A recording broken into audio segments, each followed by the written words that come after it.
não faz sentido se tornar filho de Deus e caminhar como um homem comum. Pega isso daqui. Quando Davi mata um gigante, a pergunta do rei não é quem é esse menino. A pergunta do rei é: quem é o pai desse menino? Quem é o pai desse menino? Tem várias explicações para isso. A primeira delas é que naquela época, naquele contexto cultural, a família, a linhagem falava muito a respeito de uma pessoa. Então, o teu pai, o teu arraial, o lugar de onde você veio, a tua família, ela falava muito a respeito de você. Sobrenomes, por exemplo, um dos meus sobrenomes é Ferreira, veio da minha família de Portugal. E lá no início, pessoas que eram ferreiros, trabalhavam com ferro, tinham esse nome. Pessoas que trabalhavam nas oliveiras, tinham o nome de Oliveira. Pessoas que trabalhavam nas vieiras, tinham o nome de Vieira. Era muito comum aquilo que você fazia estar diretamente associado à tua família. Mas existe algo além de um contexto cultural. Quando o rei pergunta quem é o pai desse menino, ele está dizendo: irmão, se esse menino mata gigantes, imagina o pai dele o que é que faz. Para pensar. Ele teve uma escola, ele teve uma matriz. Igreja, olha para mim, ele teve uma referência, alguém ensinou ele a fazer o que ele faz. Então ele pensa: se esse menino mata gigantes, imagina o que o pai dele faz. É exatamente essa dinâmica que os nossos testemunhos de milagres elas geram. Quando pessoas olharem para você, eles vão entender o seguinte: irmão, se esse cara está vivendo isso, imagina o que o pai dele não é capaz de fazer. Se esse jovem de 35 anos, cheio de limitações, conheceu Jesus com 17 para 18, está vivendo o que ele está vivendo, imagina o que o Deus de milagres não é capaz de fazer. Pedro entendeu isso. Ele acaba de viver o maior milagre da indústria de pesca dele, e aí o Deus de milagres chama ele para abrir mão do último milagre. Ele fala: Pedro, larga tudo que eu acabei de te dar e me segue. Não é contrassensitivo isso? Deus acaba de te dar algo e pede para você abrir mão de algo. É porque Deus sempre vai te dar mais para você entregar mais. Pega isso, irmão. Deus vai te dar mais para você entregar mais. E você é a única pessoa que pode quebrar esse fluxo. Quando você está satisfeito com o último milagre, você está abrindo mão do próximo milagre. Tem muita gente que está dizendo: Deus, eu não vou me envolver mais, eu não vou ser ousado mais, eu não vou dar esse passo de fé. Para mim está bom isso aqui. Então você se garante no último milagre, você abre mão do próximo milagre. Mas Pedro entendeu: é melhor caminhar com Deus de milagres do que me agarrar ao meu último milagre. Você é filho de Deus. Você tem noção do que é ser filho de Deus? Você tem noção do nível de carinho que os filhos do pastor recebem? É porque eles são pequenos. Mas quando se tornarem adolescentes na igreja, aí muda o jogo. Você tem noção do nível de crítica, nível de olhares que o filho do pastor tem? Se o filho do pastor faz bagunça na sala do kids, meu Deus. Se o filho do pastor passa correndo no meio do culto, meu Deus. Mas por que acontece? A medida de graça é maior por um período, depois a medida de pressão, expectativa é maior em outro período. Mas por que isso acontece? Por causa da filiação. Ele é o filho do pastor. Por que alguns herdeiros são odiados dentro das empresas se eles não construíram uma história dentro da empresa e do nada assumiram um papel de gerência? Não é pela pessoa, ninguém tem nada contra a pessoa, mas a filiação que deu um acesso faz com que pessoas rejeitem um herdeiro que não construiu uma história. Por quê? Ele só está aqui porque ele é o filho do patrão. Você percebe que tanto para coisas boas quanto para coisas ruins, a tua filiação, ela define muito da tua história. Então vamos ser sinceros, se somos filhos de Deus, qual o sentido de andarmos como um homem comum? Você deixou de ser natural, você é um fake nerd? Você deixou de ser natural quando você se tornou, desculpa, eu tinha que soltar essa. Quando você se tornou espiritual.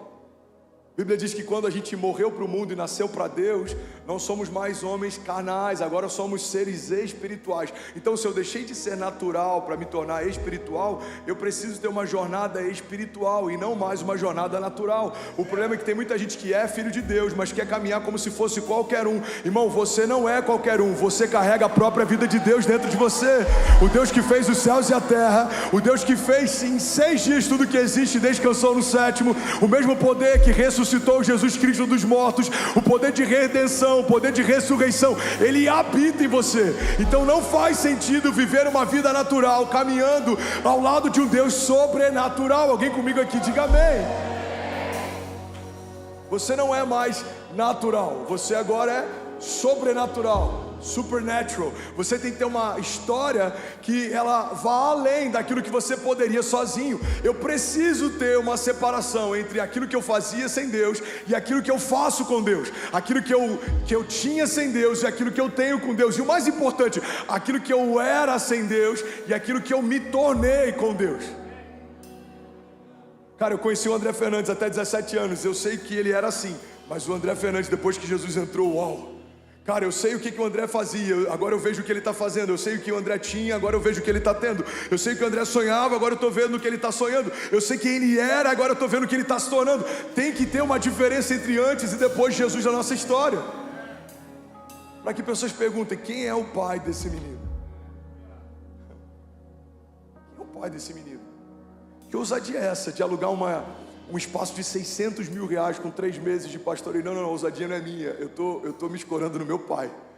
Deixa eu te apresentar o meu pai. Ele é o Jeová Jirê, ele é o Deus da provisão, e nele não há falta. Não há nenhuma promessa que ele faça que não se cumpra. Todas elas permanecem de pé, vivas, pulsantes. Foi ele quem diz faz e eu só estou fazendo. Foi ele quem diz abre e eu só estou abrindo. Foi ele quem diz avança e eu só estou avançando. Porque até o comando quem dá é ele quem faz, é ele quem opera, é ele quem sustenta, é ele quem te guia, é ele que te mostra. Alguém comigo aqui, diga amém. Aleluia. Mas a gente precisa quebrar a nossa mentalidade humanista. Uma das maiores crises da nossa geração é ter cristãos sem uma mentalidade cristã. Igreja, olha para mim. Tem muitos cristãos que ainda não têm uma mentalidade cristã. Você crê em Jesus, mas você não se move a partir dele. Isso é como um ateísmo na prática. Não no conceito, mas na prática. O que é um ateísmo na prática? É você crer que Deus existe, mas viver como se ele não existisse. Eu creio que Deus existe, mas eu tomo decisões como se ele não existisse. Eu creio que Deus existe, mas eu começo projetos como se ele não existisse. Como que seria, pastor, começar um projeto sem que Deus existisse? Por exemplo, começar sem consultar se tem a ver com o que ele tem para mim, se aponta para o chamado que ele tem para mim, se é para esse tempo, se é para essa estação. Consultar o Deus que se tornou o dono da minha história é o básico para a gente agradar o coração de Deus. A gente está tendo uma crise na nossa geração, até por conta das mensagens que a gente tem pregado nos nossos púlpitos também. Parte da geração que tem se convertido nos últimos anos entendeu o Jesus Salvador, mas ainda não acessou o Jesus que é Senhor. Ele não quer só salvar você do inferno, ele quer guiar você na terra, ele quer governar os teus passos, ele quer guiar você, ele quer orientar você, ele quer discipular você. Alguém está comigo aqui? Diga amém. Deus te chamou para uma posição de governo, irmão. Deus chamou para viver de glória em glória, viver de milagre em milagre. Deus chamou para andar no nível mais alto. Deus chamou para caminhar à altura de um filho de Deus. Você pode declarar isso com autoridade? Diga: eu sou filho de Deus. E tudo que eu vou viver aponta para a força do meu Pai. Declare com autoridade. Diga: o meu Pai é invencível, incansável. O poder dele é ilimitado.